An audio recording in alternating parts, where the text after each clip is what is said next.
सबको मेरा नमस्कार। आज हम जिस शीर्षक पे चर्चा करेंगे वह है निर्माण।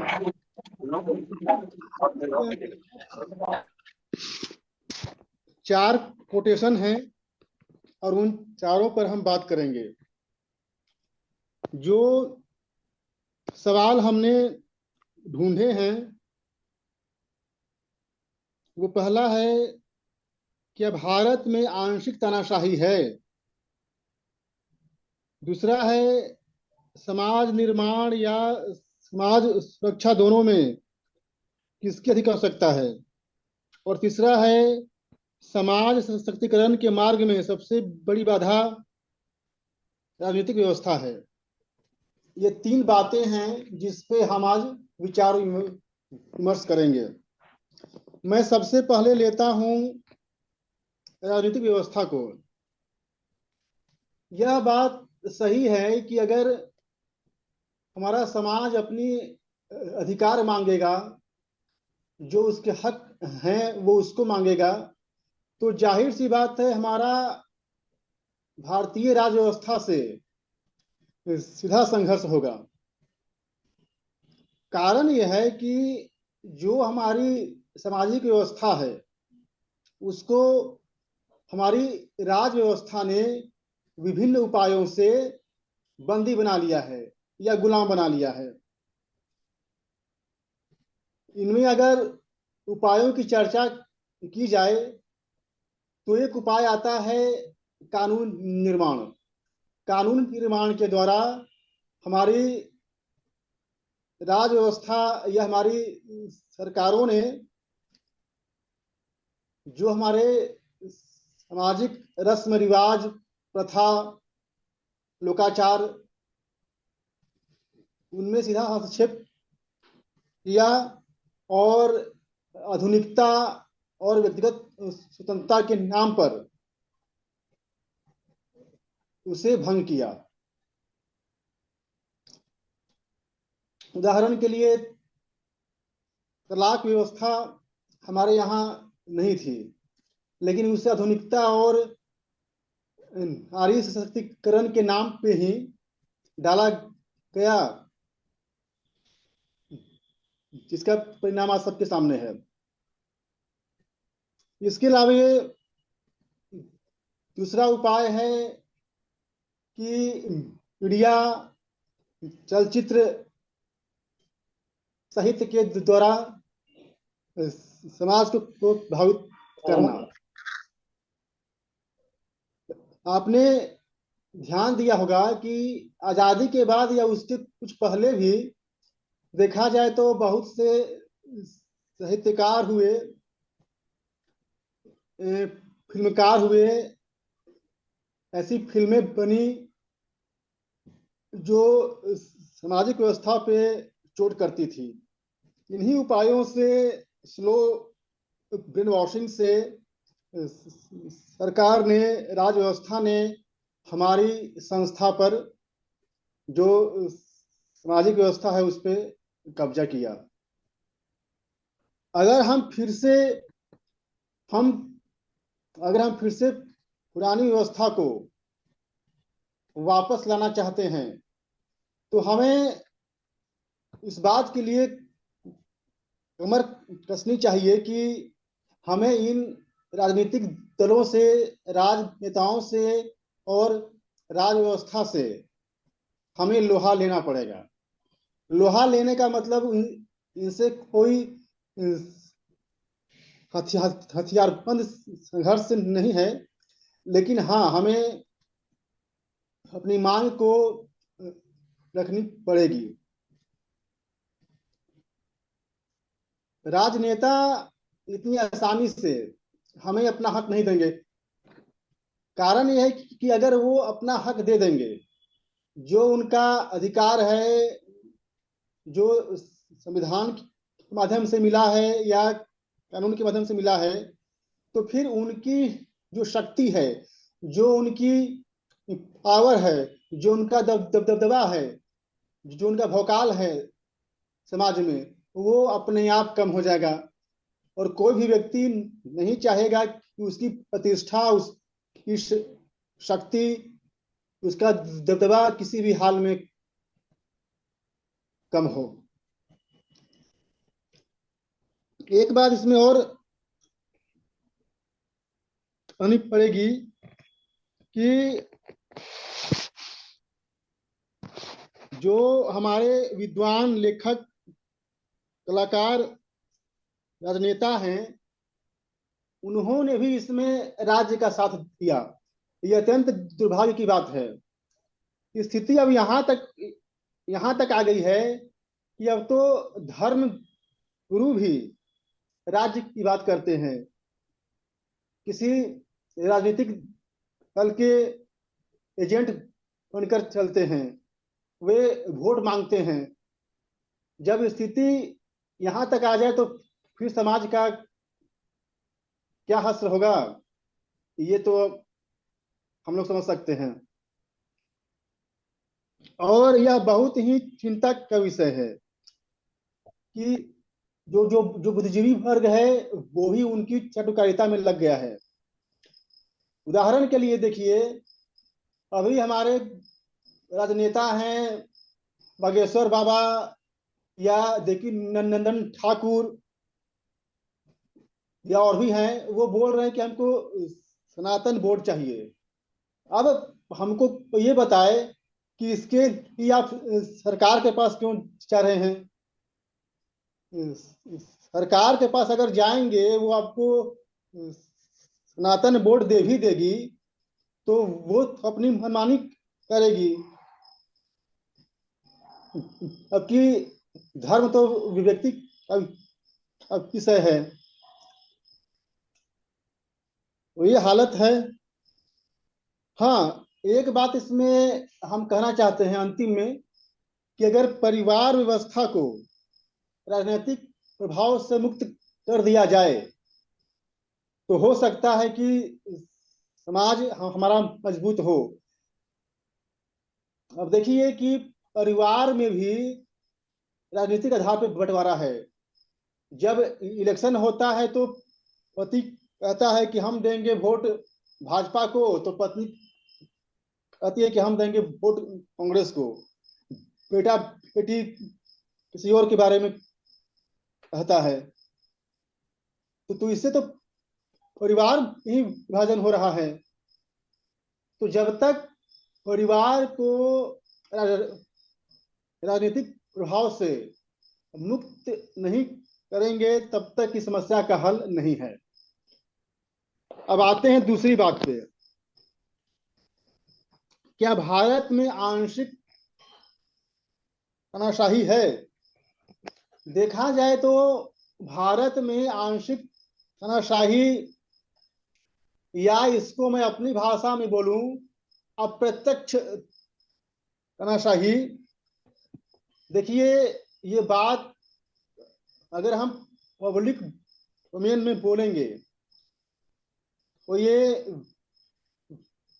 विवाद का रूप धर लेगा, लेकिन वास्तविकता यही है कि है, अप्रत्यक्ष तानाशाही तो है। मैं एक विद्वान हैं, उनका नाम है डी लोलमे। डी लोलमे एक बहुत बड़े राजनीतिक विचारक हुए। उन्होंने जो ब्रिटिश पार्लियामेंट है उसके बारे में उन्होंने एक बार कहा था कि ब्रिटिश पार्लियामेंट इतनी ताकतवर है कि वह सारे कार्य कर सकती है, बस दो कार्य को छोड़कर। वह स्त्री को पुरुष नहीं बना सकती और पुरुष को स्त्री नहीं बना सकती, वरना ये दो कार्य छोड़कर वह सारे कार्य कर सकती है। ये कहना था डी लोलमे का।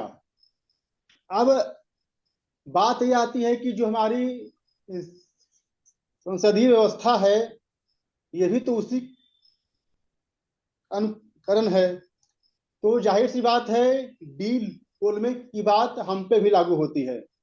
और देखा जाए तो जो हमारी पार्लियामेंट है कानून के द्वारा कुछ भी लागू कर सकती है, किसी भी तरह का कानून बना सकती है, ये है, ये बात सही है। और उसका असर समाज में होता है। तो ये बात कहना तो सही है कि आंशिक तानाशाही तो है। इसमें जो पार्लियामेंट है, ये इसके पास सारे अधिकार हैं। ये विधायिका का भी कार्य करती है, और इसके जो मेंबर हैं वो कार्यपालिका के भी कार्य करते हैं। जाहिर सी बात है, इनके पास सारी शक्ति है, और जिनके पास सारी शक्ति हो जाएगी वो तमाशा हो ही जाएगा। हाँ, ये बात अलग है कि यहाँ इलेक्शन होता है, हर 5 साल बाद इनको चिंता रहती है कि भाई अगली बार हम जीतेंगे कि नहीं। वो ये जनता के पास जाते हैं, वोट मांगते हैं, थोड़े लोकतांत्रिक व्यवहार करते हैं, बस बात इतनी सी है।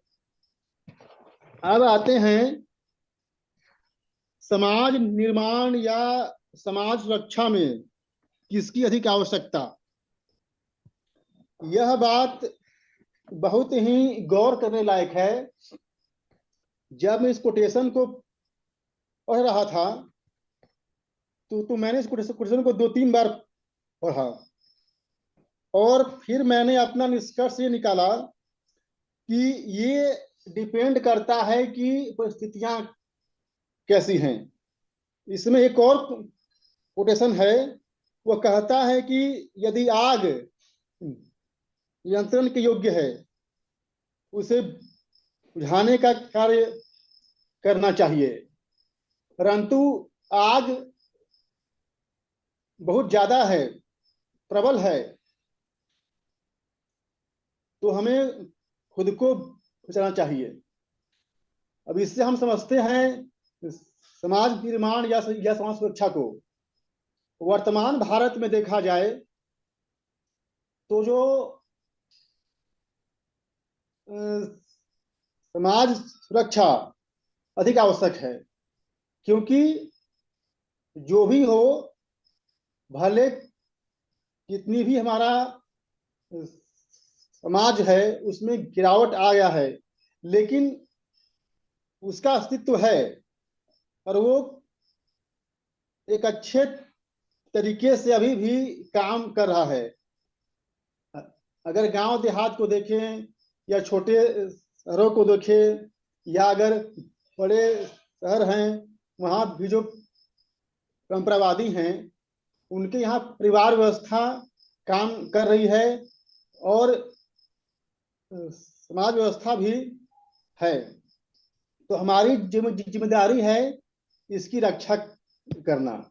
जो हमारा समाज व्यवस्था है उसको हम रक्षा कर ले, यही हमारा कार्य होगा, यही हमारी प्राथमिकता है। समाज निर्माण करना अभी के दौर में सही नहीं है, क्योंकि जब हमारे पास पहले से एक समाज का ढांचा है, अच्छा खासा समाज है, तो फिर हम समाज निर्माण की बात हम क्यों हम करेंगे।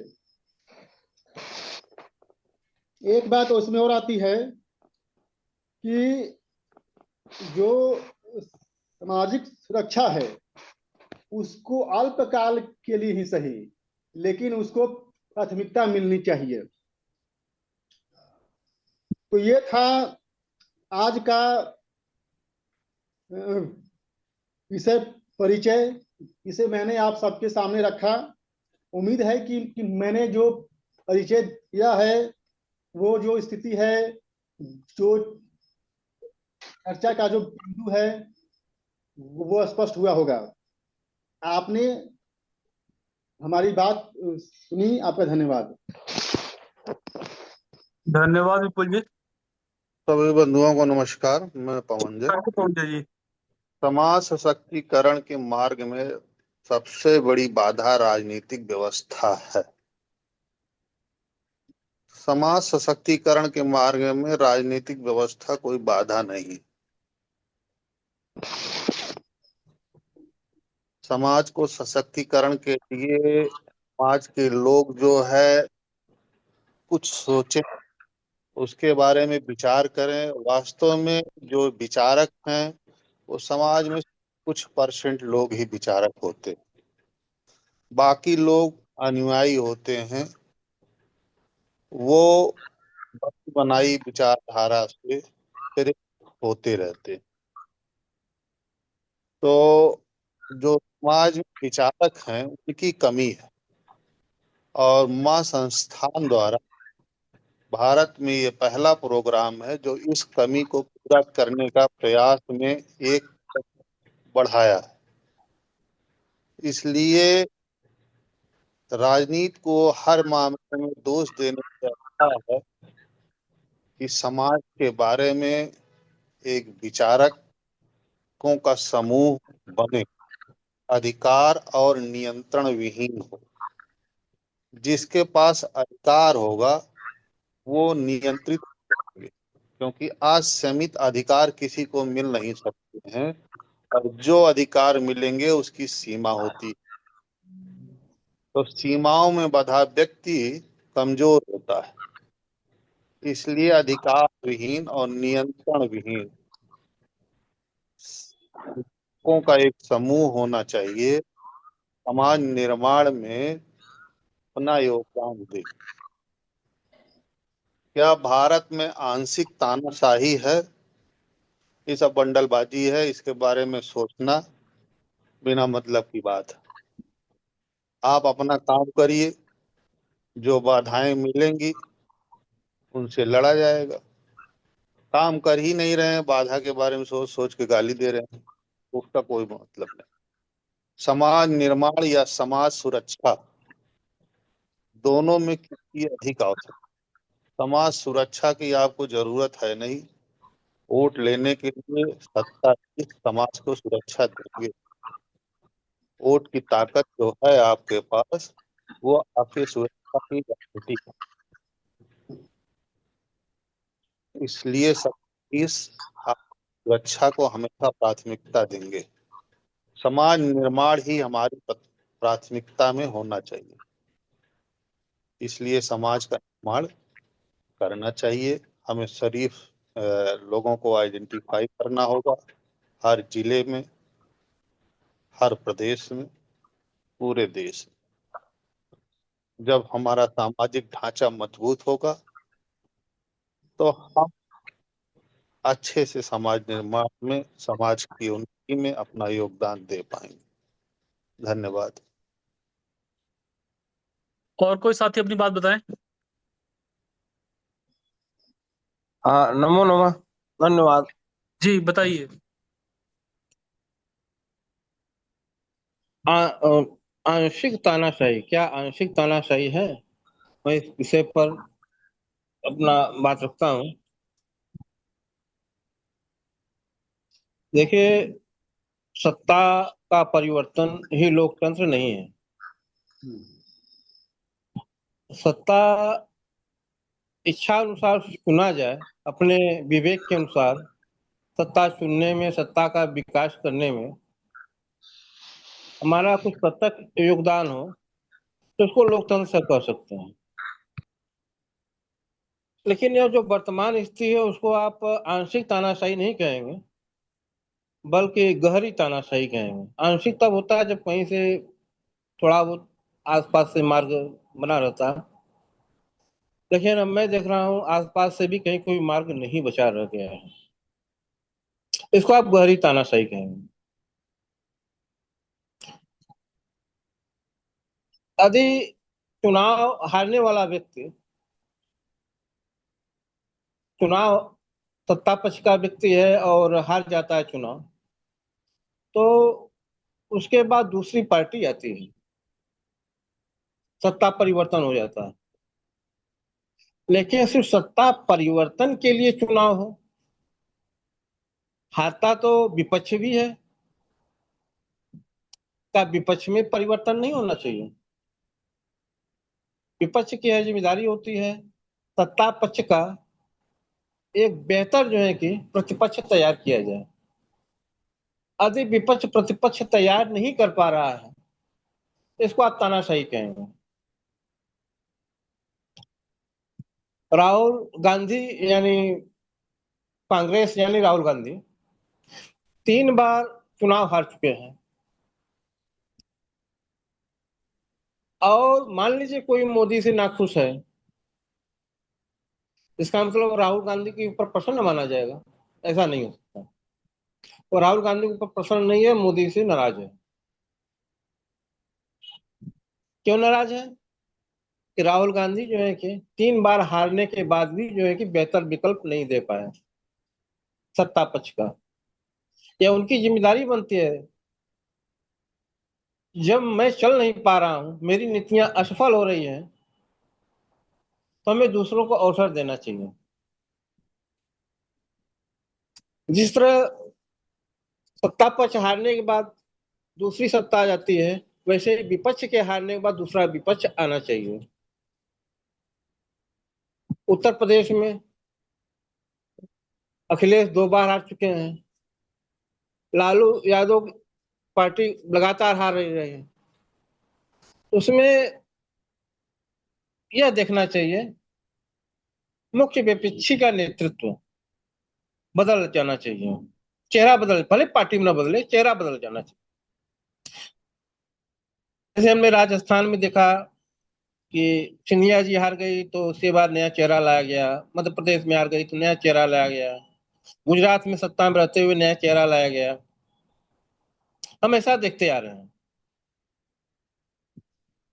क्योंकि यदि मुख्यमंत्री जो हारा है अपनी गलत नीतियों की वजह से हारा है ना, ऐसा तो नहीं जो है कि।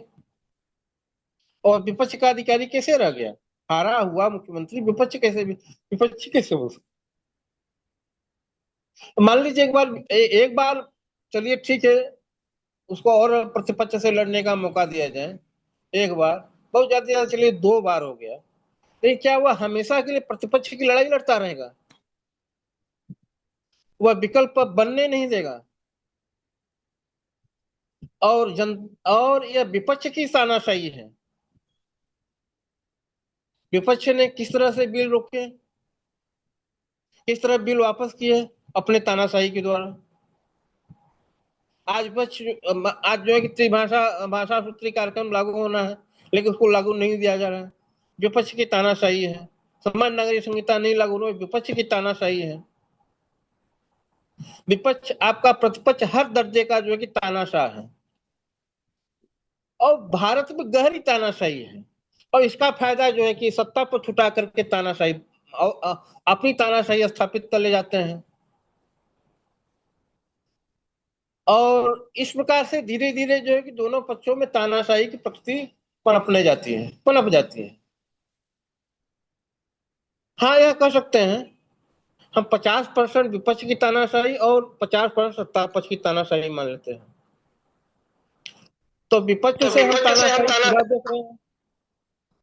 हाँ, हेलो, विपक्ष की पूरी तानाशाही है और सत्ता पक्ष की आंशिक तानाशाही है। दोनों मिलकर के 75% जो है कि तानाशाही है। इसको हम जो है गहरी तानाशाही कहेंगे, आंशिक तानाशाही नहीं कहेंगे। बाकी जो है समाज के निर्माण और सुरक्षा की बात है। देखिए, हम प्रशासन के भरोसे जो है सुरक्षा व्यवस्था समाज, उसमें निर्माण प्रमुख है कि और सुरक्षा प्रमुख है? तो देखिए, हर व्यवस्था में जो है न्याय और सुरक्षा दो ज्यादा महत्वपूर्ण होते हैं, दो विषय अत्यंत महत्वपूर्ण होते हैं, और उसमें से सुरक्षा अधिक महत्वपूर्ण है। समाज जो है कि एक अपने आप को या प्रशासन के ऊपर विश्वास करके या सरकार के ऊपर विश्वास के भरोसे पड़ करके अपनी कोई सुरक्षा का व्यवस्था नहीं बनाया। हमें ऐसा कोई हथियार या मशीन गन या जो है कि मिसाइल की बात नहीं कर रहे हैं। समाज की सुरक्षा व्यवस्था, समाज के लोगों को वो संगठित हो और हर तरह, जैसे यहाँ का एक चर्चा का केंद्र है, वैसे समाज सब के लोग जो है कि संगठित हो, समाज के एक दूसरे के सुख दुख में काम हो। जब समाज संगठित होगा वो उसकी सुरक्षा अपने आप हो जाएगी। सर्वप्रथम जो है कि हम लोगों को ग्राम स्तर पर जो है कि अपने आप की सुरक्षा के लिए कुछ जो है कि जिम्मेदारी निर्वाह करनी पड़ेगी।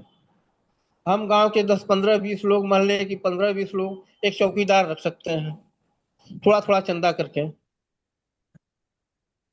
थोड़ा थोड़ा चंदा करके जो है कि एक तो जो है कि सूचना लेने वाला पूरे मोहल्ले का जो है कि ज्यादा नहीं, 2,000, 4,000, 5,000 रुपया महीना में एक दो लोग मोहल्ले के लोग ऐसे ही मिल जाएंगे, कुछ समाज सेवा पर 2 चेक जो बाकी लोग चंदा अपना दे, 2 लोग कम से कम होना चाहिए एक चौकीदारी करने के लिए, एक जो है कि मोहल्ला में कौन कैसे है जो है कि उनकी सूचना दूसरे तक पहुंचाने के लिए। ये 2 चीजों को समाज को अपने आप आगे आना चाहिए और समाज का निर्माण स्वतः हो जाएगा जब वो सुरक्षा व्यवस्था को अपना सुरक्षा व्यवस्था में आत्मनिर्भर आदमी संगठित होने का प्रयास करेगा। समाज का निर्माण का जो है कि इकाइयों प्रारंभ और विकास वहीं से आरंभ होता है। इस तरह से मैं अपनी बात कहूंगा। धन्यवाद। जी धन्यवाद। बाकी के साथी अपनी बात रख सकते हैं। नीता जी कुछ कहना चाह रही हैं?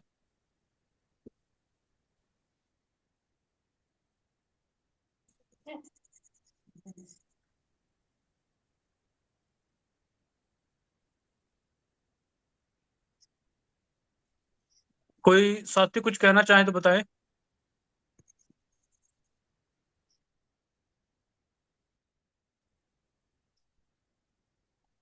हम अपनी बात को आगे बढ़ाएं। जी हेलो। बताइए। कुछ पवंजय जी को नहीं कहना है। हम्म। हाँ, 1 मिनट हम बात करना चाहते हैं, ध्यान से आ गया है। जी आप बता दीजिए। हम यह सोचते हैं कि पार्टियां जो हार जाती हैं वो जो चुनाव में अपना सहयोग करें, वह किसी अन्य को आगे बढ़ाएं जो हार चुकने के बाद। तो जरूरी नहीं राहुल गांधी राजनीति से संन्यास ले लें या अखिलेश मायावती संन्यास ले लें, लेकिन उनको जो है कि आगे आना चाहिए। हमारे ख्याल जो दूसरे नंबर का विपक्ष का पार्टी है और दूसरे नंबर विपक्ष की जो लड़ाई लड़ रहा है उसका अध्यक्ष जरूर बदलना चाहिए हर हालत में, तभी लोकतंत्र की प्रासंगिकता बची रहेगी। धन्यवाद। जी धन्यवाद। प्रणाम बाबा, सभी साथियों नमस्कार। जी आचार्य जी बताइए। देखिए,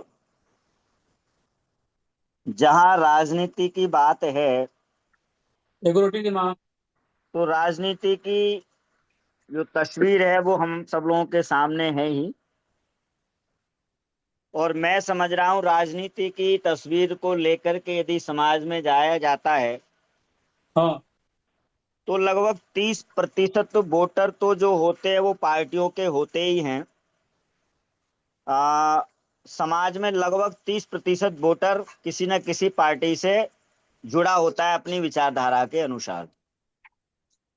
जो 40% ऑड वोटर है, यानी 70% में से 40%, 65-70% मतदान होता है, उसमें से वो जो भी राजनीति उस समय की पार्टियां दल अपना मीनू तैयार करती हो, जो उनके सामने एक खाका तैयार करके जो वादे किए जाते हैं उस तरह से अपना मन बना के वोट दे देती हैं। उसमें भी 10-15% ऐसा है जो वर्तमान स्थिति यथार्थ पर थोड़ा चिंतन करता है, मनन करता है, उसके अनुसार वोट देती हैं।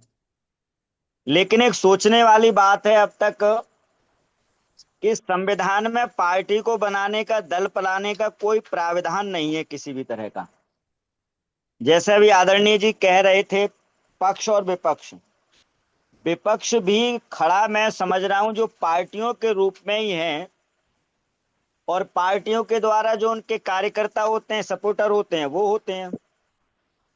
तो पार्टियों को खड़ा करना मैं समझ रहा हूं बड़ी केड़ी खीर हो जाती है। दूसरी बात यह है कि समाज जो हमारा है, सामाजिक स्वरूप का वैसे तो अनेक महापुरुष या अनेक विचारक समय समय पर आते रहे और समाज को दिशा देते रहे हैं। अनेक विचारकों ने, बुद्धिजीवियों ने ऐसा काम किया है। लेकिन मैं एक बात पर पहुंचा, सर्व समाज के रूप में फिर भी कभी उनके साथ नहीं लगा। समाज का कुछ हिस्सा जरूर कटा रहा। एक बात समझ में नहीं आती कि व्यक्ति के स्वभाव में ही होता है लोभ या इस तरह का कि भाई मुझे दूसरे के विचारों, अच्छे विचार भी हो, सही बात भी हो, फिर भी विरोध ही करना है। तो उसके ये कुछ ऐसी परवरिश में होता है या संस्कारों में होता है या जो सामाजिक स्थिति परिस्थिति होती है उसके अनुसार आता है। मैं इस बात को नहीं समझ पाता, काफी चिंतन करता हूं। बाकी सही बात पर तो सबका साथ होना ही चाहिए, लेकिन नहीं हो पाता है।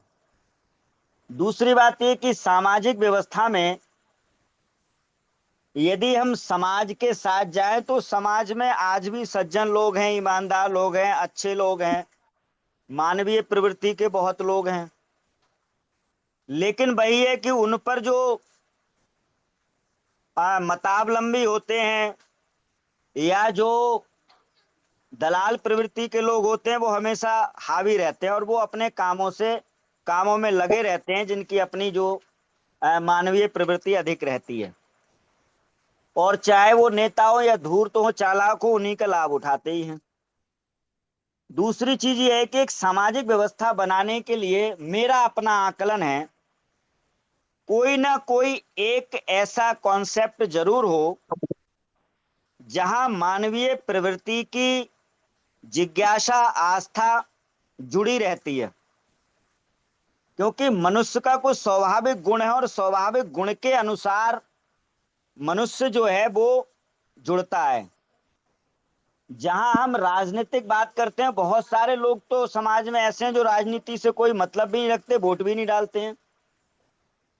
तो राजनीति को साथ लेकर के यदि सामाजिक कोई हम संरचना या ढांचा बनाना चाहें तो बड़ा गड़बड़ हो जाएगा। जैसे मैं अभी एक सवाल, सबसे बड़ा सवाल मीडिया पर आता है, न्यूज चैनल है, तो उस पर सबसे बड़ा सवाल वो गर्मा सिंह जी लेकर के आती है, उनको सुन रहा था। पहले वो सुधीर जी लेके आते थे, तो उसमें मैंने कमेंट लिया था, बेरोजगारी पर था, तो मैंने कहा इसको तो कोई सरकार जो है वो रोक नहीं पाएगी। दूसरे ये कि मेरे दिमाग में कुछ चीजें हैं, तो मतलब मैंने उस पर एक बहुत बड़ा कमेंट किया और मैंने कहा कि देखो, एक किसी परिवार में तो पति पत्नी दोनों नौकरी में हैं, किसी के पास एक भी नहीं है, किसी परिवार में 4 लोग हैं। दूसरी चीज है कि व्यक्ति के पास एक साधन यदि कमाई का है तो दूसरा साधन वो बनाना चाहता है, तो इससे भी एक बेरोजगारी उत्पन्न होती है कि दूसरे को अवसर ही नहीं मिलता है। यदि किसी के पास 20 से 50 बीघा जमीन है तो उसको सरकारी सुविधा ना दी जाए कोई भी। व्यापारी लोग हैं, व्यापारी लोग हमारे क्षेत्र की, मैं अपनी थोड़ा अनुभव कर रहा हूं ये खेती के बारे में, व्यापारी लोग हैं खेती में आ गए हैं। जैसे बड़ा खेती का संपन्न क्षेत्र है ये, तो व्यापारियों के पास पैसा होता है, उन्होंने जमीन को पेशगी लेके 12-13 हजार रुपए बीघा लगभग जमीन हो गई है हमारे यहाँ पर पेशगी की। तो उसको लेकर के आलू इत्यादि जो बहुत अच्छे उसके हैं वो करने लगे हैं। तो मैंने कहा इन चीजों पर भी हो। दूसरा एक मैंने कहा कि आरक्षण में जो एक बार लाभ ले चुका है दोबारा उसको ना दिया जाए। तीसरा मैंने उसमें रखा कि आज 50 साल में आदमी बूढ़ा हो जाता है वहां, और हम 65-62 साल में उसको रिटायर करते हैं।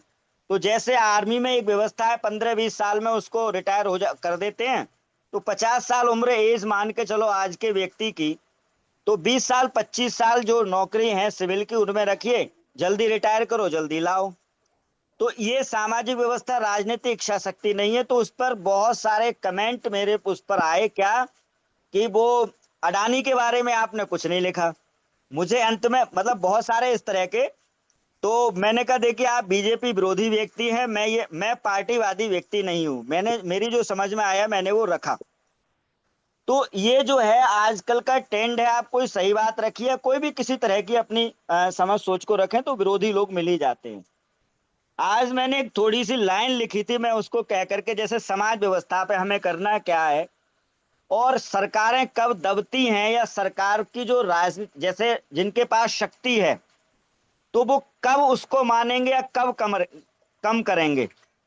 तो इसके लिए हमें थोड़ी सी बगावत जरूर करनी होती है, चाहे वो विचारों के रूप में हो, चाहे वो प्रत्यक्ष उसके सामने रूप के हो।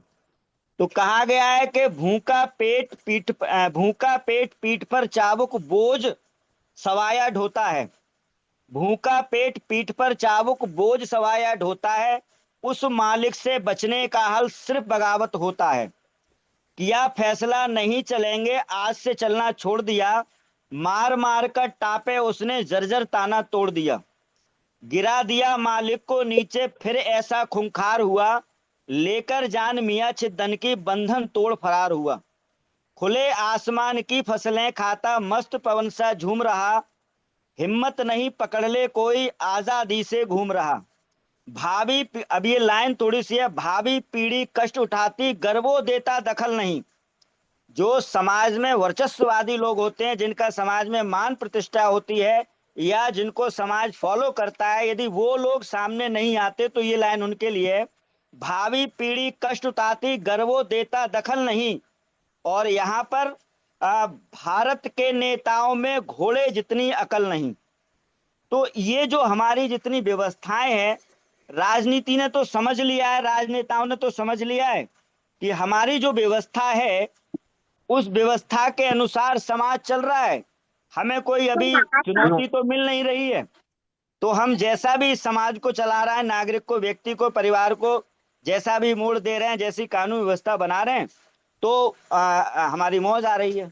जब तक उनके सामने कोई चुनौती, और लास्ट बात कह रहा हूं, हम कोई विकल्प तैयार नहीं करेंगे और विश्व विकल्प का खाका समाज के सामने में नहीं होगा। समाज के सामने से मतलब ये 10 सेकंड की बात है कि जब तक हमारे विचार समाज में बहुत अधिक ना पहुंचेंगे, समाज उससे नहीं जुड़ेगा, तब तक विचारों का आदान प्रदान यानी चर्चा का जो है वो एक माहौल नहीं बनेगा।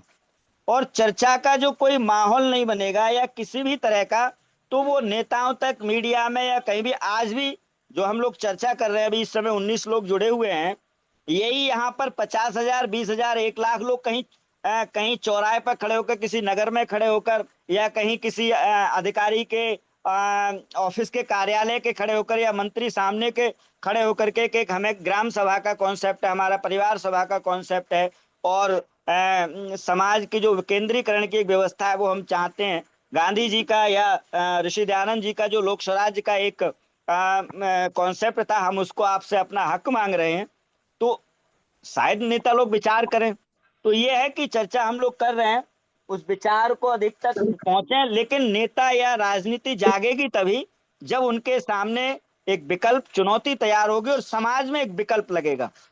लास्ट बात कह रहा हूं, अच्छा सभी चाहते हैं, ना कोई नुकसान उठाना चाहता है, ना कोई खुद को हानि पहुंचाना चाहता है, ना कोई हिंसा जो एक प्रवृत्ति है वो तो अलग है। समाज में सभी रहना चाहते हैं लोग, प्रवृत्ति सुख सुविधाएं तो अलग होते ही हैं अपने पुरुषार्थ के अनुसार, लेकिन समस्याएं कहाँ हैं, उन समस्याओं का आदान, बहुत सारी चीजें, ये बिल्कुल ठीक है, स्पष्ट हुआ है चर्चाओं से कि राजनीति के ये बहुत हो सारे गया विकल्प हैं। आचार्य जी। जी बस हो गया बाबा। तो हाँ हो बहुत गया। सारी समस्याएं राजनीति के द्वारा हैं, लेकिन वो समाज में जब तक हम उनके सामने विकल्प नहीं पहुंचेगा या विचार, तब तक वो उसको भी नहीं जानेंगे। जी धन्यवाद। धन्यवाद। अन्य कोई साथी अपनी बात रखना चाहे? विपिन जी कुछ कहना चाह रहे हैं? अभी तो मोहन बाबू भी बाकी हैं और मैं थोड़ा सा रख देता हूँ। हाँ, तब बताइए। जो पहली लाइन है, जो ये कहती है कि समाज सशक्तिकरण के मार्ग में सबसे बड़ी बाधा राजनीतिक व्यवस्था है। मेरे को थोड़ा सा इस लाइन में कंफ्यूजन हो रहा है कि हम राजनीतिक व्यवस्था कहें कि संवैधानिक व्यवस्था कहें, कि दोनों एक ही है, कि दोनों में कोई अंतर भी है। फिर समाज सशक्तिकरण में अगर सबसे बड़ी बाधा है, तो फिर मैं देखता हूँ और भी जो अन्य घटक घटक हैं, जैसे हमारे धर्म गुरु हैं, उच्च आदर्शवादी लोग हैं, वह भी समाज सशक्तिकरण में जो है बाधक बन रहे हैं। समाज सशक्तिकरण में अगर देखा जाए तो जो हम पहचान प्रधान धर्म की बात करते हैं, वो भी कहीं ना कहीं जो है उस बाधक बनता है। कहीं ना कहीं अपनी विचारधारा को दूसरे की विचारधारा के ऊपर थोपना है, वो थोपना भी उसमें कहीं ना कहीं जो है बाधक बनता है। तो बहुत सारी चीजें मैं देखता हूँ कि चाहे राजनीतिक व्यवस्था हो या हमारी जो देखा जाए कि साम्यवादी व्यवस्थाएं हैं, जो वर्तमान में राजनीति में जिनका वर्चस्व खत्म हो रहा है, वो भी समाज सशक्तिकरण में बाधक बन रहे हैं। पर इनके मूल में देखा जाए तो हर कोई जो है एक चीज के लिए संघर्ष कर रहा है। सबका जो लक्ष्य है वो अंत में सत्ता प्राप्त करना है। मतलब जो सत्ता में रहता है उसका प्रभाव बहुत ज्यादा रहता है। वो अपनी विचारधारा को सब पर थोप सकता है, लागू कर सकता है। मतलब हम लोग कहते हैं ना कि जैसी राजनीतिक व्यवस्था होती है वैसे ही हमारी सामाजिक व्यवस्था हो जाती है। पर मैं ये देखता हूँ कि जब ब्रिटिशियर्स हमारे यहाँ थे, तो ब्रिटिशियर्स आज चले गए हमारे यहाँ से, और ब्रिटिशियर्स के जाने के बाद भी हमारी जो सामाजिक व्यवस्था है वह उसी के अनुसार चलती रही। समाज सशक्त नहीं हो पाया। तो उसका कारण मैं ये देखता हूँ कि उन लोगों ने उसी समय हमारी जो है संवैधानिक व्यवस्था को, संविधान को, कानून को, हमारी शिक्षा व्यवस्था को, हर चीज को जो है प्रभावी रूप से वो बना करके चले गए। इस्लाम इतने वर्षों में भी जो है वो अपनी व्यवस्था लागू नहीं कर पाया भारत में, और अंग्रेजों के जाने के बाद भी उनकी व्यवस्थाएं लागू है। अर्थात उन लोगों ने एक संवैधानिक रास्ता अपनाया। अब इसको हम संवैधानिक कहें कि राजनीतिक कहें या थोड़ा सा अंतर हो, उस पर हम लोग एक चर्चा कर सकते हैं। हाँ, आंशिक तानाशाही की बात होती है। मुझे लगता है कि पार्टिसिपेटरी डेमोक्रेसी और पार्लियामेंट्री डेमोक्रेसी, तो जहाँ पार्लियामेंट्री डेमोक्रेसी होगी उसको हम पार्लियामेंट्री डेमोक्रेसी भी कह सकते हैं, और पार्लियामेंट्री डिक्टेटरशिप भी कह सकते हैं। अर्थात वो अर्ध लोकतंत्र अर्ध तानाशाही है। जब पार्टिसिपेटरी डेमोक्रेसी आ जाएगी तो हम मान लेंगे कि जो है वह पूर्ण लोकतंत्र आ गया है। समाज निर्माण या समाज सुरक्षा, दोनों में से किसकी अधिक आवश्यकता है? मुझे लगता है अगर समाज का निर्माण होता है तो समाज जो है वह तंत्र के ऊपर जो है वो उतना ही कार्यभार देगा कि वह सुरक्षा और न्याय को देख सके, उससे अधिक कार्यभार नहीं देगा। लेकिन अगर समाज गुलाम हो जाता है तो फिर राज्य सुरक्षा का ही भार लेगा, इसकी कोई गारंटी नहीं है। वह कितने और कार्य करेगा कोई पता नहीं है। ऐसे में आपकी सुरक्षा व्यवस्था, न्याय व्यवस्था ताक पर रह सकती है। तो मुझे लगता है समाज निर्माण जो है वह बहुत महत्वपूर्ण है, क्योंकि यही वर्ग संघर्ष का भी कारण बनता है, यही वोट बैंक का भी कारण बनता है, यही तंत्र के असीमित हस्तक्षेप का समाज में कारण बनता है।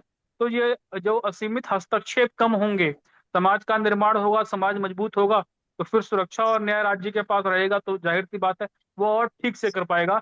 इसलिए समाज निर्माण जो है वो बहुत महत्वपूर्ण है।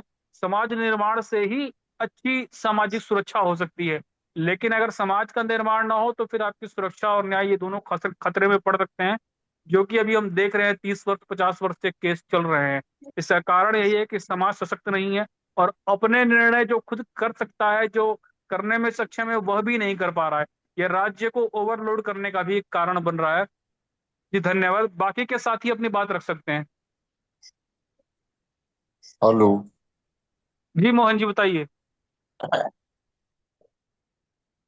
सभी विद्वद्जन साथियों का विनम्र अभिवादन है। आज का जो विषय है जिस पर कि हम लोग चर्चा कर रहे हैं, कि समाज निर्माण और समाज सुरक्षा, ये कौन इसमें महत्वपूर्ण है, किसकी आवश्यकता जो है वो महत्वपूर्ण है। तो हम समझते हैं कि समाज निर्माण और समाज सुरक्षा जो है वो दोनों ही जो है वो अपने अपने जगह पर महत्वपूर्ण ही है। लेकिन जो समाज निर्माण का कार्य है वो समाज का काम है। इसमें जो भी समाज के विकास का कार्य है चाहे वह शिक्षा विकास का कार्य हो, स्वास्थ्य विकास का कार्य हो, समाज में जो भी जन कल्याण का कार्य हो, चाहे पुल हो, पुलिया हो, रोड हो, नहर हो, सिंचाई का काम हो, बिजली का काम हो, आवागमन का काम हो, रेलवे का, बहुत सा जो निर्माण का कार्य है जिससे कि समाज का विकास होता है, वो समाज का काम है।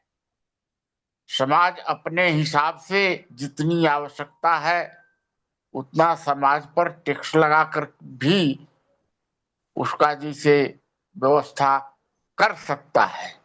लेकिन अगर समाज निर्माण का कार्य हो जा रहा है और उसका कोई सुरक्षा नहीं होगा, इसको करने वाले को जो समाज के व्यवस्थापक रहेंगे उनको सुरक्षा नहीं मिलेगा तो सारा जो है ध्वस्त हो जाएगा।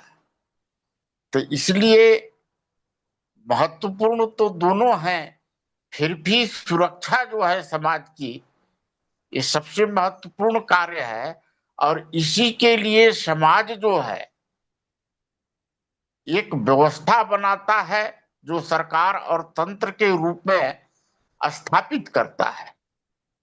तो उस तंत्र का ये कार्य है कि पहले तो समाज में जो व्यक्ति हैं, परिवार हैं, गांव है और यहां से लेकर के प्रदेश जिला तक जो समाज ने व्यवस्था बनाया और उस व्यवस्था के अंदर जो समाज का निर्माण किया, विकास किया, उनका सुरक्षा करना हमने जो नियुक्त किया है तंत्र को, उसका काम है और उसको करना चाहिए। ये जो है अगर वह सुरक्षा नहीं करेगा तो फिर ये जो है निर्माण का कार्य जो है उसमें अव्यवस्थित हो जाएगा, अराजकता फैल जाएगी। दूसरी जो बात है कि कार्यपालिका और व्यवस्थापिका, व्यवस्थापिका जो है हमारा जो संवैधानिक व्यवस्था है वो 3 स्तंभों पर आधारित है, व्यवस्थापिका, कार्यपालिका और न्यायपालिका। तो न्यायपालिका तो अलग जो भी व्यवस्थापिका कानून बनाता है या कानून में संशोधन करता है संविधान में, उसके अनुसार न्यायपालिका जो है वो अपना दंडात्मक कार्रवाई या न्यायात्मक कार्रवाई को करता है। लेकिन जो व्यवस्थापिका है और कार्यपालिका है, इन दोनों की अलग अलग व्यवस्था होनी चाहिए थी। लेकिन व्यवस्थापिका के अंदर पूर्ण रूप से कार्यपालिका समाहित हो गया है, कार्यपालिका का कोई स्वतंत्र अस्तित्व नहीं रह गया है।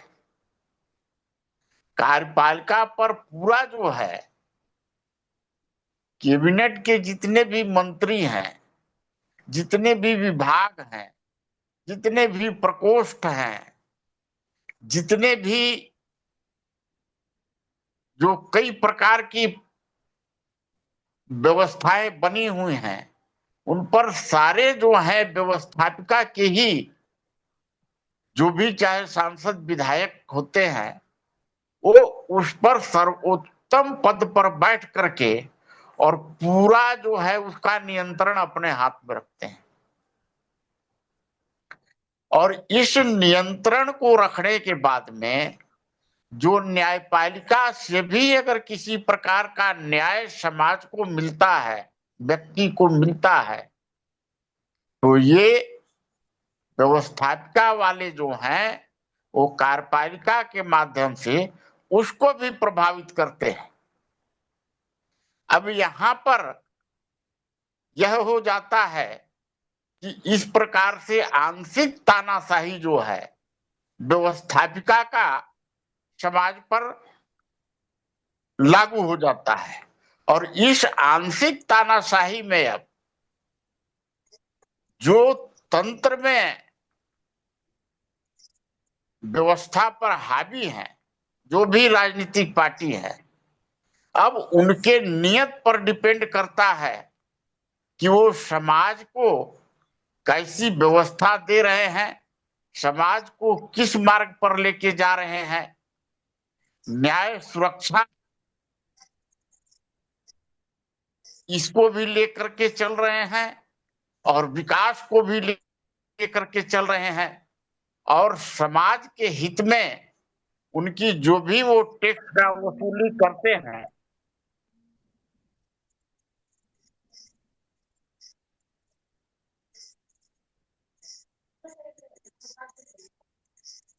जो भी टैक्स की वसूली करते हैं, उनका भी पूर्ण लाभ समाज को मिलता है।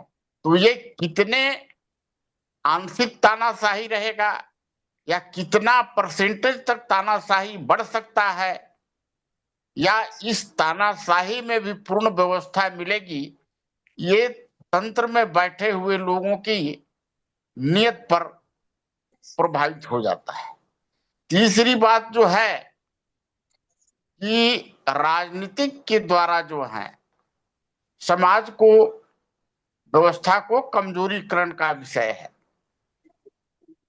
तो जब हम देखते हैं कि सारी व्यवस्था जो है उस पर जब तंत्र का जो है, जो राजनीतिक लोग हैं, जो पार्टियां हैं, वो जब हावी हो जाते हैं और उसमें जो है मार्गदर्शक के रूप में जो लेखक हैं, विद्वत जन हैं, धार्मिक संस्थाओं को चलाने वाले हैं, एनजीओ को चलाने वाले हैं, कलाकार हैं, जो समाज को यह ज्ञान देते हैं कि तंत्र क्या कर रहा है, तंत्र को ऐसा नहीं करना चाहिए, तंत्र को इस मार्ग से चलना चाहिए, तंत्र जिस मार्ग से चल रहा है इसमें आर्थिक शोषण हो रहा है, श्रमिकों का शोषण हो रहा है, आर्थिक विषमता बढ़ रही है, जो अंतिम पद पर, जो अंतिम स्थान पर निवास करने वाले गिरिवासी हैं, कंदरावासी हैं, उनको न्याय नहीं मिल पा रहा है, उनको शासन सुविधा का लाभ नहीं मिल पा रहा है। इस बात को अगर वो उठाते नहीं हैं और अगर वो राजनेताओं का या तंत्र का गुणगान करने में लग जाते हैं, तो फिर जो है कहां से समाज सशक्त होगा? ये तो और भी तंत्र को सशक्त करते हैं। तो इसलिए जो है ये सामाजिक गतिविधियों के द्वारा जो है हम देखते हैं कि एक कमजोरीकरण का बात आता है। और जहां तक है कि जब व्यक्ति परिवार को अगर स्वतंत्र रूप से कार्य करने की अगर कुछ अधिकार अगर संविधान में मिल जाए राजनीतिक तंत्रों के द्वारा, तो समाज कुछ ग्राम से और परिवार से सशक्त होकर के और कुछ कार्य करने की स्थिति में आ सकती है। और नहीं तो सारी बात जो है वो तंत्र के नियत पर डिपेंड कर जाता है और उसी के अनुसार चाहे समाज को उसका लाभ मिले या न मिले, ये आज की स्थिति है जिस पर कि हम लोग चर्चा कर रहे हैं। बाकी हमारे विद्वत जनसाथी जो हैं वो इसको और आगे बढ़ाएंगे। बहुत बहुत धन्यवाद। धन्यवाद मोहन जी। राजेश प्रजाप विक्रांत पांडे जी कुछ कहना चाह रहे हैं, आप बता दीजिए पहले। जी बहुत बहुत धन्यवाद सर, जी आपके मंच पर हमको बोलने का शुभ अवसर मिला है। हमारे साथ हमारे अलावा अन्य 19 साथी उपस्थित हैं, सबको सादर प्रणाम। जी सर ये बहुत ही सक्रिय और उत्कृष्ट पहल है जब भी हम समाज में कोई काम करने चलते हैं सर, हमने एक चीज नेक्सस नोट किया है। प्रधान का, पत्रकार का, पटवारी का, पुलिस का और पाजी बदमाश आदमी का इतना बढ़िया रैकेट बन गया है, एक सामान्य आदमी उसको तोड़ करके एक बेहतरीन कार्य कर ही नहीं सकता है।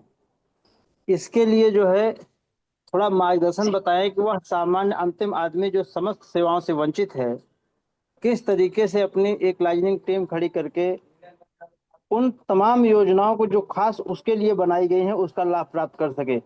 धन्यवाद सर। राजेश जी बताइए। जी मुनि जी प्रणाम, सभी जुड़े हुए साथियों को प्रणाम। समाजीकरण के मार्ग में सबसे बड़ी बाधा राजनीतिक व्यवस्था, राजनीति व्यवस्था है बाधा है, मैं मान रहा हूं। लेकिन क्या राजनीति में और लोग भी घुसेंगे, और लोग भी जैसे नेता बनेंगे, सांसद बनेंगे, विधायक बनेंगे, तो मुझे तो लगता है कि वो भी मजबूरन वही रास्ता पकड़ेंगे जो अभी राजनीति में बैठे हुए लोग कर रहे हैं। क्योंकि यदि दूसरा रास्ता और सीधा साधा सही रास्ता, निष्पक्ष रास्ता पकड़ेंगे तो मेरे विचार से वो लोग नेता वाले लाइन में सफल नहीं रहेंगे। इसलिए इसमें सिस्टम का सुधार करना बहुत जरूरी है। जैसा मुनि जी बहुत सारा सिस्टम बनाए हैं, अभी तो पूरा तरह से हम लोग भी नहीं समझे हैं, लेकिन समझ रहे हैं। जैसे कि संविधान सभा का होना, इसको समाप्त सा कर दिया गया है, ये बनना चाहिए। और दूसरा, मैं मेरे को लगता है सिस्टम ठीक होगा तभी उसमें जो भी व्यक्ति, या पढ़े लिखे व्यक्ति जाएं या कम पढ़े लिखे व्यक्ति जाएं या अनपढ़ जाएं, वो जाएंगे तो सही काम करेंगे। नहीं तो सिस्टम गड़बड़ रहेगा तो कार्यपालिका में भी बैठे हुए लोग रहेंगे तो लाभ लेने के फेर में रहेंगे, न्यायपालिका में भी रहेंगे तो वो भी चाहेंगे कि इधर उधर से कुछ लाभ मिल जाए। और राजनीति व्यवस्था में तो ऐसा ही है कि भाई धन बटोरेंगे तभी तो अगले चुनाव में फिर जीतने के लिए धन लगाएंगे। इसलिए उनको मजबूरी भी है एकत्र करना, क्योंकि काफी खर्च राजनीति में की जाती है। क्या भारत में आंशिक तानाशाही है? तो मुझे तो लगता है कि आंशिक तानाशाही है, एकदम है। यदि आंशिक तानाशाही नहीं रहेगी तो राजनीति में बैठे लोग राजनीति नहीं कर पाएंगे।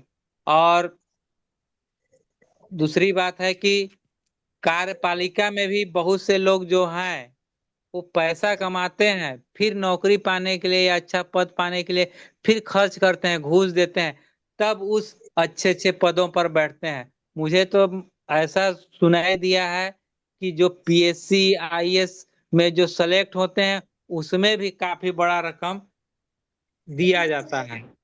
तो मुझे तो लगता है कि तानाशाही है ही अभी भी।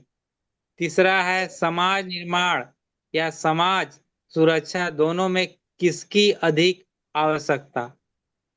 तो भाई एक खराब राजनीति की भी आवश्यकता नहीं है, तानाशाही की भी आवश्यकता नहीं है। मुझे ये लगता है एक अच्छे सिस्टम बनाने की आवश्यकता है। लेकिन सिस्टम बनाना ये साधारण व्यक्ति का भी तो बात नहीं है।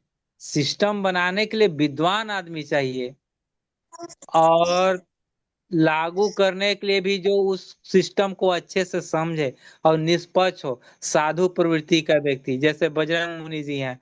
इस टाइप के व्यक्ति जब सिस्टम को बनाएंगे और उनके मार्गदर्शन में जब सिस्टम को लागू किया जाएगा, तभी एक साफ सुथरी राजनीतिक व्यवस्था आ सकती है या अच्छा लोकतंत्र आ सकता है। इतना बात कह के मैं अपनी वाणी को विराम देता हूँ। जी धन्यवाद। कुछ मदन जी कुछ कहना चाह रहे थे। सर जवाब पूरा नहीं हुआ सर, संतुष्टि नहीं मिली। हाँ बताइए। मुनि जी आप अपना अनुभव व्यक्त करें सर इस मामले में जो हमने प्रश्न रखा था। तो रखेंगे ना भाई अब थोड़ी देर में। प्रश्नोत्तर बाद में हो जाएगा, पहले कुछ कोई साथी अपनी बात रखना चाहे तो रख सकते हैं।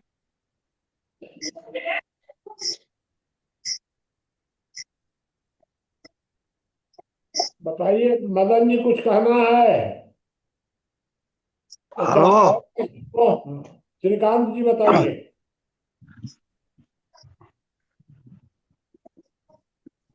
देखिए, राजनीति को जिस ढंग से आप लोग देख रहे हैं उस पर बहुत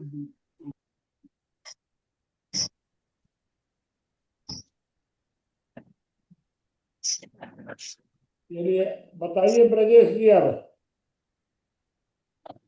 बाबूजी आप अपनी बात रख दीजिए।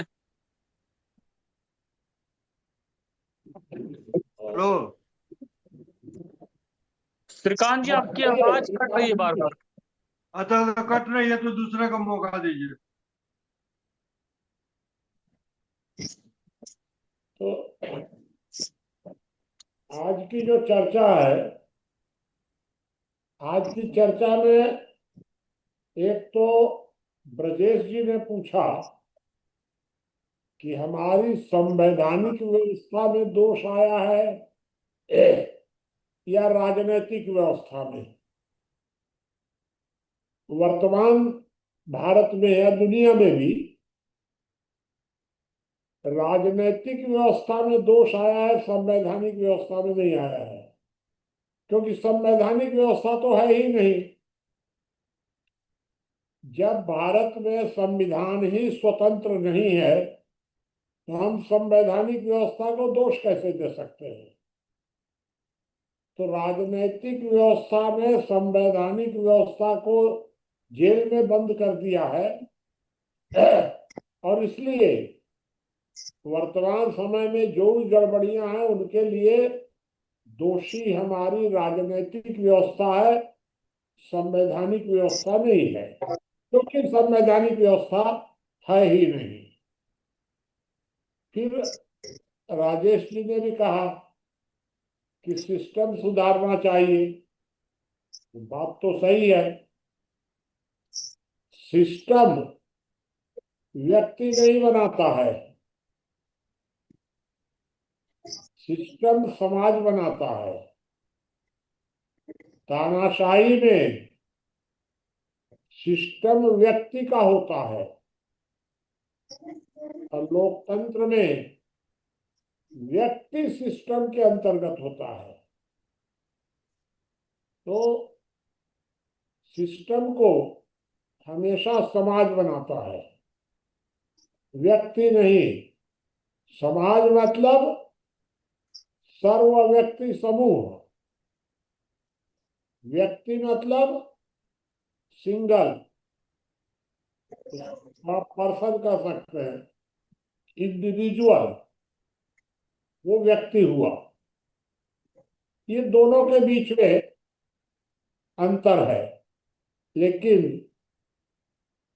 व्यवस्था तो सिस्टम से ही चलनी चाहिए, व्यक्ति से नहीं। व्यक्ति की व्यवस्था हमेशा तानाशाही की तरफ ले जाती है।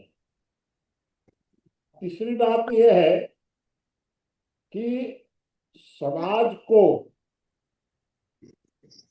अगर सामाजिक आपातकाल की चर्चा की जाए तो समाज को खतरा, ना समाज को क्या बोलना बने हुई तुम्हारे। दो तरफ से है, दो तरफ से समाज को खतरा है। एक खतरा है समाज व्यवस्था को और एक खतरा है सामाजिक सुरक्षा को। तो वर्तमान समय में किससे किससे खतरा है हमको? भाई, सामाजिक सुरक्षा को खतरा किससे होता है? सामाजिक सुरक्षा को खतरा होता है अपराधी तत्वों से। जब शराफत संकट में आ जाती है और अपराधी तत्व अनियंत्रित हो जाते हैं, तब हमारी सामाजिक सुरक्षा खतरे में होती है। और जब हमारी समाज व्यवस्था खतरे में आ जाती है, तब उसको हम खतरा मानते हैं व्यवस्था से, व्यवस्था को। वो है राज्य से। अब वर्तमान समय में हमें किससे खतरा है? वर्तमान समय में समाज विरोधी लोग और राजनीतिक व्यवस्था, ये दोनों एकाकार हो गए हैं। दोनों एक दूसरे की मदद कर रहे हैं। ऐसी परिस्थिति में जब समाज व्यवस्था को खतरा हो जाए राजनीतिक शक्ति से और समाज को खतरा हो जाए अपराधियों से, तब हम ये मानेंगे कि वर्तमान समय में समाज के लिए आपातकाल है। अगर राज्य से खतरा होता है तो समाज का काम है कि सत्ता बदल दे। लेकिन अगर दोनों तरफ से खतरा है तब तो आपातकाल मान करके ही समाज को सारी शक्ति अपने पास केंद्रित करनी चाहिए।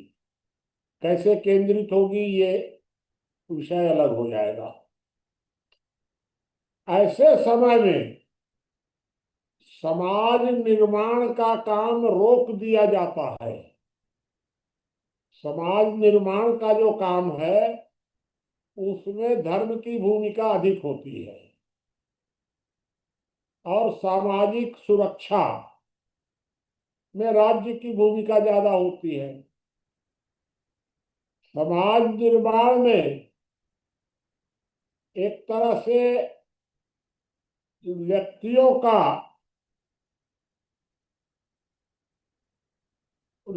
को शराफत की शिक्षा दी जाती है। समाज निर्माण के लिए और सामाजिक सुरक्षा के लिए शराफत की नहीं समझदारी की शिक्षा दी जाती है। ये दोनों परिस्थितियां अलग अलग होती हैं, समाज निर्माण और समाज सुरक्षा। तो जब समाज की व्यवस्था और सामाजिक सुरक्षा खतरे में हो जाए तब धर्म को चुप हो जाना चाहिए। धर्म को उस समय दखल नहीं देना चाहिए। ये कभी चर्चा हुई भी थी पहले भी इस विषय पर।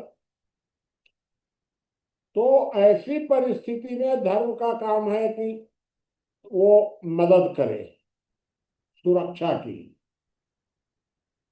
और इसलिए वर्तमान आपातकाल में व्यवस्था परिवर्तन ही एकमात्र मार्ग है। सारी व्यवस्था समाज अपने हाथ में लेकर पूरी व्यवस्था को बदले। अब वर्तमान समय में सबसे बड़ा संकट तो राज्य से ही है या राजनीति से ही है, क्योंकि समाज की सारी व्यवस्था को संविधान सहित राज्य ने अपने कैद खाने में ले लिया है। तो इस समय सबसे बड़ा संकट जो हम लोगों के सामने है, इस समय धर्म का काम है कि वो समाज की सुरक्षा करे। समाज निर्माण का काम रोक देना चाहिए। ये आज की जो परिस्थिति है वो यही है। इसलिए इस समय दो दिशाओं से कार्य करने की जरूरत है। समाज सशक्तिकरण और राज्य कमजोरीकरण। दिक्कत ये आ रही है कि जो ही आप समाज सशक्तिकरण का कार्य शुरू करेंगे तुरंत आपका टकराव राज्य से हो जाएगा। लेकिन इसके अलावा तो कोई उपाय भी नहीं है आपके पास, क्योंकि राज्य अपनी ताकत को कभी भी कम नहीं होने देगा। ये एक संकट है, लेकिन सवाल ये है कि संकट का समाधान भी तो आखिर हम ही लोगों को खोजना है। तो इसलिए वर्तमान समय में मैं एक बात फिर से दोहरा दूं कि वर्तमान समय में धर्म को अपना कार्य रोक देना चाहिए। सारी शक्ति समाज की सुरक्षा में लगा देनी चाहिए और समाज की सुरक्षा के लिए सबसे महत्वपूर्ण कार्य वर्तमान समय में एक ही महत्वपूर्ण कार्य है कि हमारी जो राज्य व्यवस्था है, राज्य व्यवस्था की शक्ति को कम किया जाए। और ये कम कैसे होगी? कम करने का आपके पास सिर्फ एक मार्ग है वर्तमान समय में, और कोई मार्ग नहीं है। और वो एक मार्ग है कि आपका संविधान स्वतंत्र हो जाए। यहां से आप शुरुआत कर सकते हैं। जब तक आपका संविधान गुलाम है तब तक सारी समस्याओं को समाधान में दिक्कतें आती रहेंगी। चलिए अब आगे आप लोग और बताइए।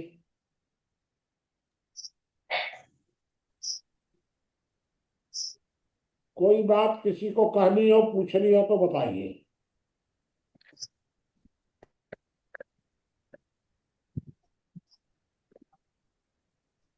कोई और साथी? बाबा जी, समाज निर्माण से आशय क्या है कि समाज निर्माण का चरित्र मतलब निर्माण है, ही है? नहीं, व्यक्ति निर्माण नहीं है। व्यक्ति नहीं, व्यक्तियों का निर्माण। एक प्रकार से चरित्र निर्माण, ये हुआ समाज निर्माण। एक चरित्र निर्माण ही। हर व्यक्ति के चरित्र में सुधार हो। लोग सच बोलना सीखे, लोग धर्म पर चलना सीखे, माता पिता की सेवा करना सीखे। ये चरित्र निर्माण। और अपराधियों को दंडित करना सीखे, ये सुरक्षा है।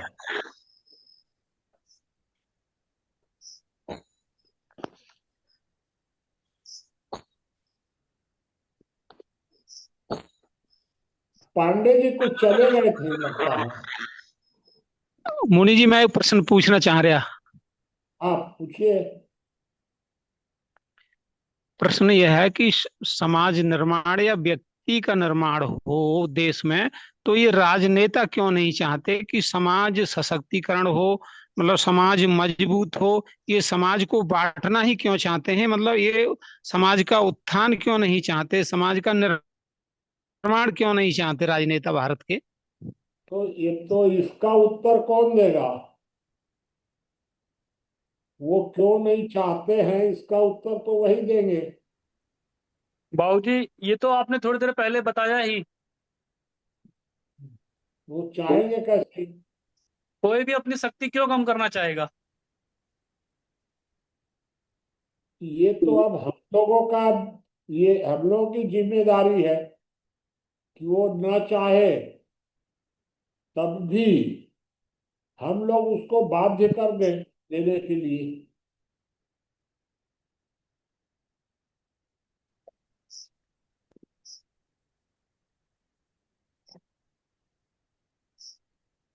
कोई और और बताइए। प्रश्न है? चलिए, अभी तो टाइम है आपके पास, अगर कोई बात कहना पूछना हो तो।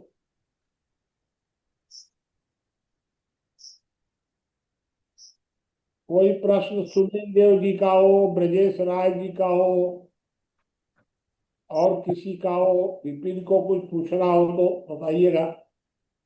मुझे लगता है कि संवैधानिक व्यवस्था का अर्थ है जहां संविधान का शासन है, और राजनीतिक हाँ व्यवस्था का अर्थ है जहां संसद का शासन है। हाँ, ठीक है। पर मुझे ये दिखाई देता है कि राजनीतिक व्यवस्था प्रत्यक्ष रूप से शासन नहीं करती है, वो संविधान बनाकर ही शासन करती है। कर रही है। और कई देश ऐसे हैं जहां पर राजनीति प्रत्यक्ष रूप से शासन करती है, जहां राजनीति का ही या तानाशाह का ही संविधान होता है, जो कह देता है वही संविधान हो जाता है। कि दोनों में अंतर है। जी। तानाशाही उसको कहते हैं कि जब या तो किसी व्यक्ति का शासन हो या एक ग्रुप का शासन हो। अगर एक प्रकार से पार्लियामेंट अकेले अगर संविधान बना देती तो हम कह सकते थे कि एक ग्रुप का शासन हो गया वो। लेकिन वर्तमान समय में संविधान को गुलाम बनाने में, तानाशाही में उतनी भूमिका न्यायपालिका की भी है जितनी अभी संसद की है। और कार्यपालिका तो एक तरह से पता ही नहीं है कि कार्यपालिका और विधायिका दोनों में क्या फर्क है। मोहन बाबू ने बताया भी, ये दोनों गड़बड़ हो गए हैं, विधायिका और कार्यपालिका। न्यायपालिका अलग है, लेकिन वर्तमान समय में यानी एक तरह से तो हम कह सकते हैं कि न्यायिक तानाशाही ही चल रही है। कुछ सुनील देव जी पूछ रहे थे। नहीं बाबा, ठीक बताया आपने, मैं थोड़ा लिख रहा हूँ, मन में आया था तो और कमेंट जी, में लिखा था। जो ठीक है। प्रधानमंत्री है या मुख्यमंत्री है, प्रधानमंत्री एक स्थान से सांसद है और सांसद रहते हुए वो विधायिका का अंग है, और प्रधानमंत्री बनते साथ वो कार्यपालिका का अंग हो जाते हैं। यही स्थिति मंत्रिमंडल की भी है। मंत्रिमंडल कार्यपालिका का हिस्सा है और वही मंत्री कहीं ना कहीं से सांसद और विधायक भी हैं, तो वो विधायिका का भी अंग है। वो पूरी तरह से आपस में घालमेल हो गया है। ठीक है। कोई बात बबलू जी को पूछना हो तो बताइएगा।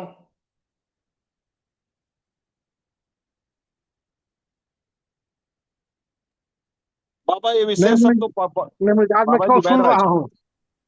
अच्छा। बाबा जी ये एक विषय बात तो बाबा मन में आई है, हाँ। लेकिन विषय से तो थोड़ी हटके है।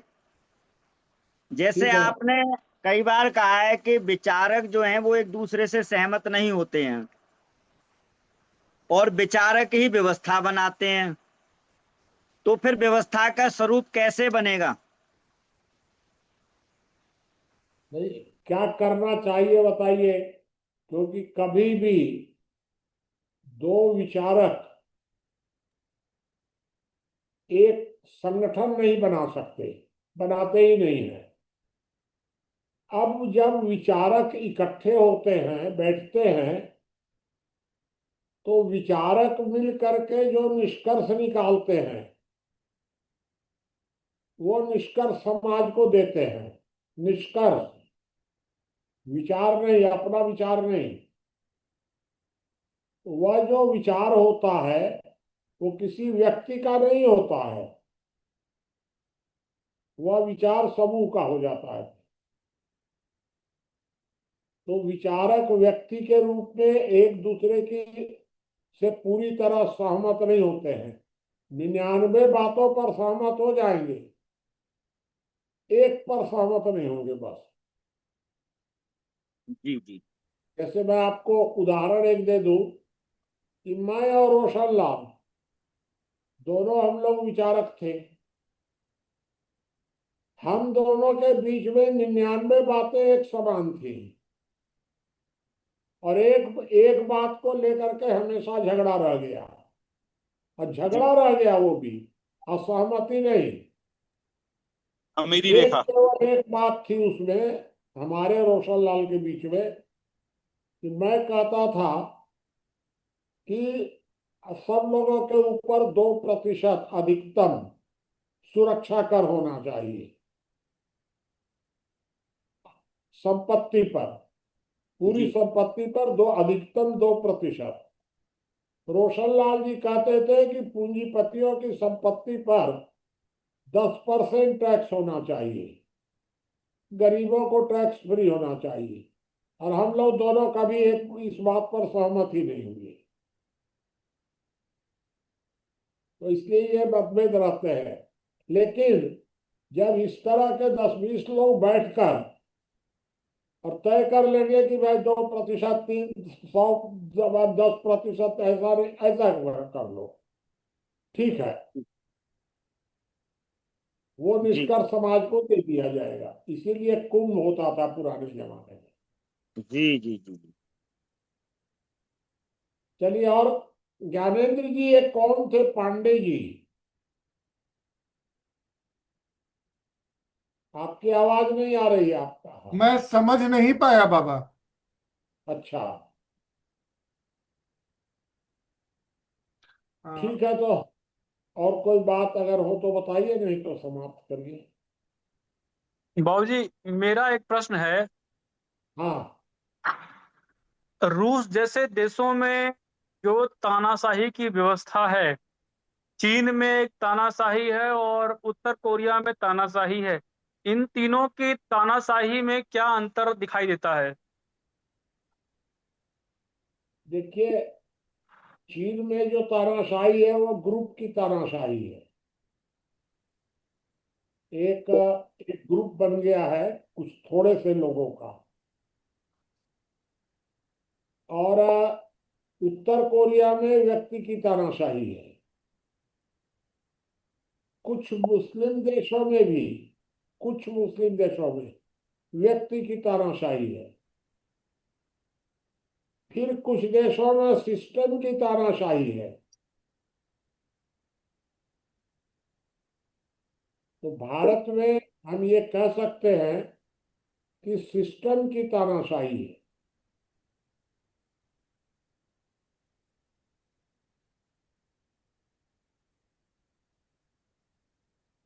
बाबूजी, सिस्टम की तानाशाही में तंत्र की तीनों इकाइयां आपस में एकजुट होकर के तानाशाह की भांति व्यवहार करेंगी, या फिर तीनों में से कोई इकाई आपस में टकराएगी भी? क्योंकि भारत नहीं, में तो टकराव की यह स्थिति। बात अभी क्लियर नहीं है भारत में।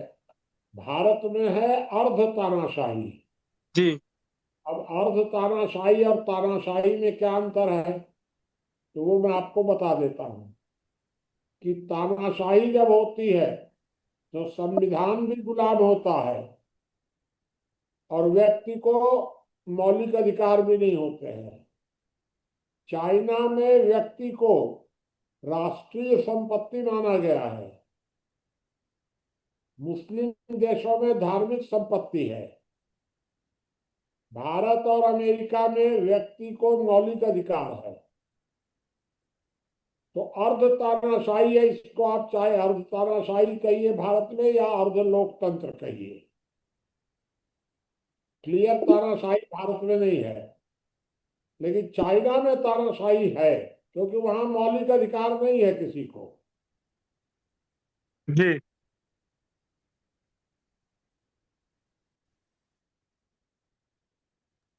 और किसी भाई का कोई प्रश्न? विपुल जी, कल का विषय बताना चाहें बता सकते हैं। कल हम लोग समाजवाद पर बात करेंगे।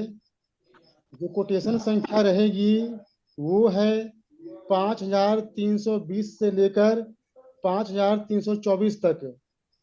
और जो जो वो तीन हमने चर्चा के बिंदु निकाले हैं, वो है समाजवाद की परिभाषा भारतीय और पश्चिमी संदर्भ में। जो दूसरा है पूंजीवाद के खिलाफ है। साम्यवाद और समाजवाद के तरीके में अंतर। और तीसरा है समाजवाद को दूषित करने में पश्चिमी वामपंथियों की भूमिका। इसके अलावा एक दो और हम निकाल सकते हैं कल। ठीक है। तो और बढ़ा दीजिए ना थोड़ा सा। आपने बताया है 5300 कितना से? बाबूजी, 5320 से 24 तक। 20 से 24 तक ना? तो इसको आप कर दीजिए 27 तक अगर है तो। नहीं नहीं, जाइए 5320, तो 5320 से 30 तक तो जाइए ना। जो जो जिसको जहां से बोलना हो बोले।